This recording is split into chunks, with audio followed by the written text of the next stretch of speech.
Hello, hello. So, new video today from Science Insider. How giving birth changes your brain.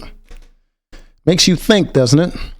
Imagine what aborting said birth does to your brain. Maybe it might encourage you to be a little bit, let's say, unempathetic. Maybe a little more selfish and a little bit more miserable. Anyways, let's see what's going on. A woman's uterus grows to over 500 times its normal size during pregnancy. But not all changes are visible. In fact, some of the biggest changes happen in her brain.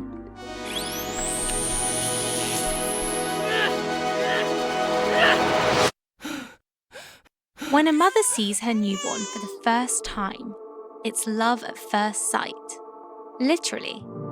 That's because once she gives birth, core regions of her brain's reward network kick in. They signal the release of feel-good hormones like dopamine and oxytocin into her blood. It's a hell of a high. Which immediately triggers a strong connection of love and devotion to her newborn.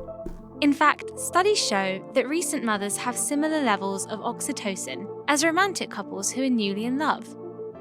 And human mums aren't alone here. Scientists discovered that rodents got a bigger kick of dopamine from feeding their pups than from Jesus Christ. Rabbit. receiving injections of cocaine. Whoa! Why would you do that to a rat? That's just messed up. What's more, brain scans reveal that a human mum has a similar experience when she sees her infant smiling. But it's a different story when her baby is crying. Those cries activate a network in the mum's brain known as the emotion regulation network. It includes the prefrontal and cingulate. I didn't even know women had that. Emotion regulation network. I don't use it much. Control systems, which help control her emotions.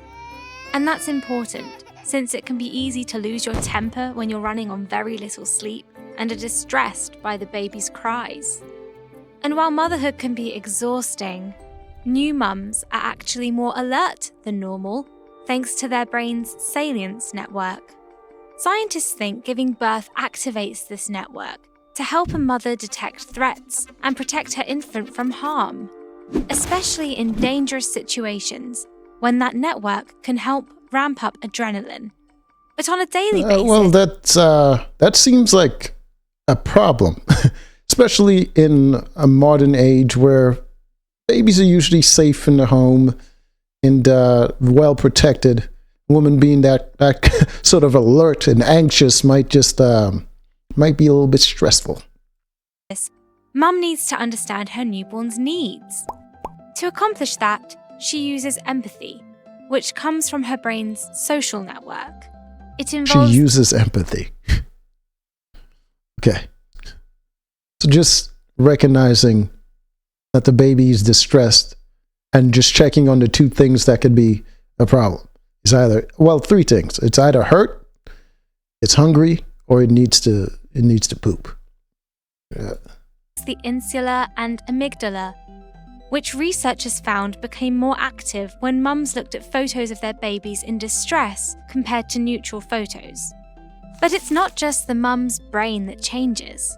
Research shows that a dad's brain releases oxytocin when he interacts with his baby too. This is often accompanied by a surge of another hormone, prolactin.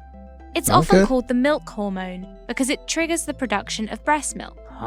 But men can produce it too. The fuck? And researchers have found that dads who frequently played with their babies had higher prolactin levels Okay, so just stay away from the baby. Gotcha. in their blood than fathers who didn't. They were also more responsive to their baby's cries.